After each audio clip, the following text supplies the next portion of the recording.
Bonjour à tous, aujourd'hui on se retrouve pour un avis lecture. Je vais vous présenter 2 romans et 3 graphiques que j'ai lus au mois de septembre. Sans plus attendre, en route pour la balade!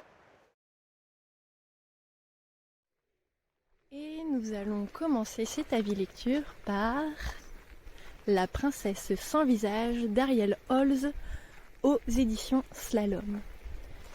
La princesse sans visage, c'est l'histoire de Ivy qui vit seule dans son manoir jusqu'au jour où un drôle de monsieur, gentilhomme, vient lui annoncer que ce sera l'une des participantes au sacre. Le sacre, c'est une série d'épreuves qui vont permettre de déterminer qui sera la future reine du royaume d'Evergrey.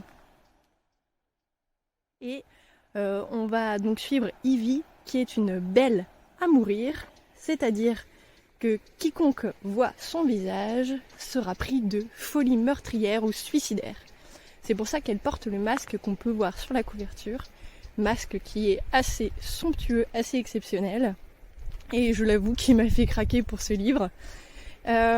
Et donc ce que j'ai beaucoup aimé dans ce livre, c'est la plume d'Ariel Holz, et tant mieux, parce que j'avais lu Les Sœurs Carmine de lui et j'avais été un peu déçue.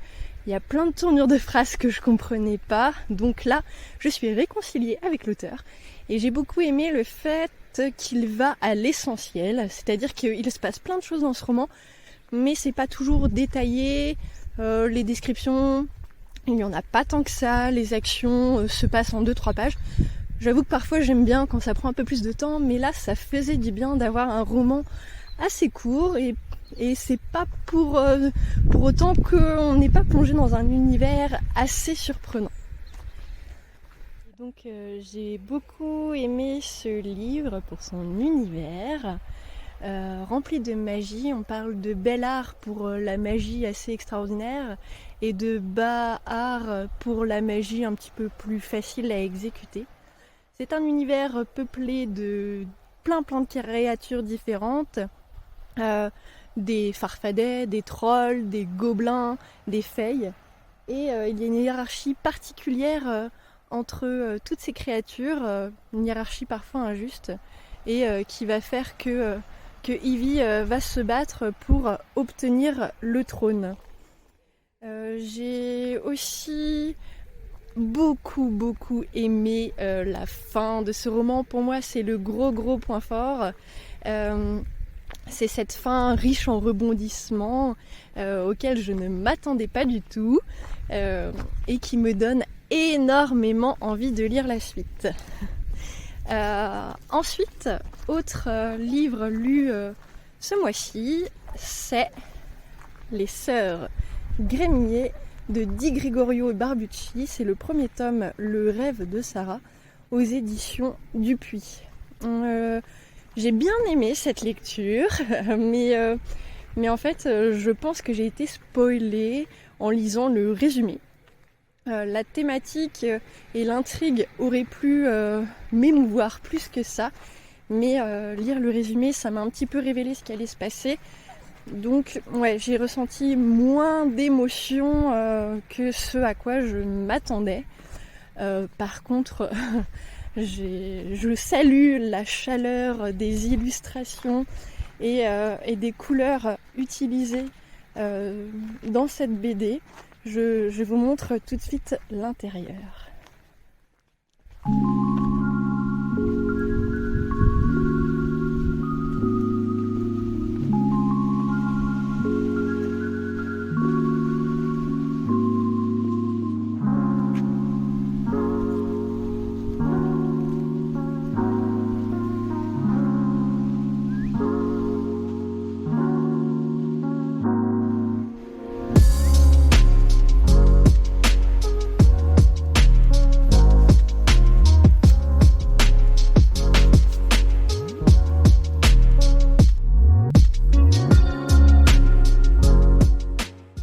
Ensuite, j'ai lu le célèbre Heartstopper d'Alice Oseman. C'est l'histoire de Nick et Charlie qui a priori n'ont pas vraiment de points communs, mais vont devenir amis et plus si affinités. Ça parle donc d'homosexualité, de harcèlement scolaire, de coming out.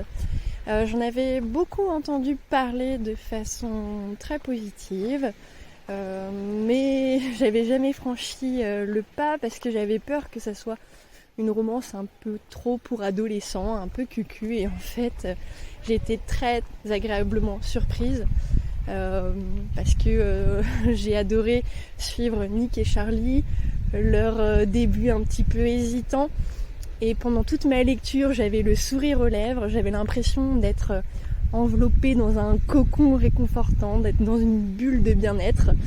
Voilà, j'ai lu le tome 2 dans la foulée, j'ai presque fini le tome 3 et le tome 4 va bientôt y passer aussi. Voilà, une ambiance très cocooning avec Nick et Charlie. Et nous allons finir cet avis lecture par La sirène des pompiers de Hubert et Zanzime. J'ai pris cette BD à la bibliothèque parce que je connais un peu ce qu'a fait Zanzime. Pour la petite anecdote, j'avais participé à une émission radio pour présenter la musique que je faisais en duo, et il était aussi invité sur cette émission. Donc voilà, c'était ma première rencontre avec Zanzime. C'était pour sa BD L'île aux femmes, et la façon dont il en parlait, ça m'a donné envie de la lire, j'ai beaucoup aimé. Et plus récemment, il a sorti Peau d'homme, qui est une BD extraordinaire. Je vous conseille de la lire si ce n'est déjà fait.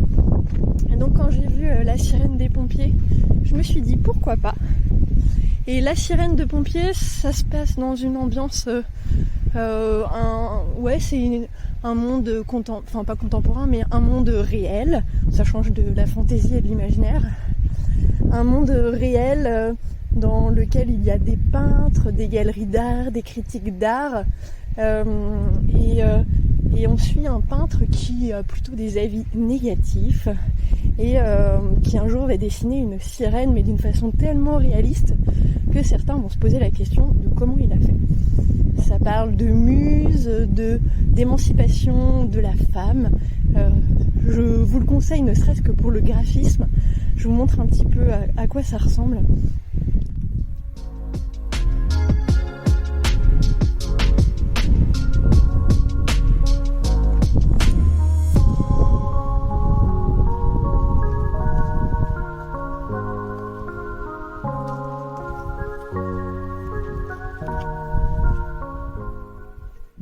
Merci d'avoir regardé cette vidéo.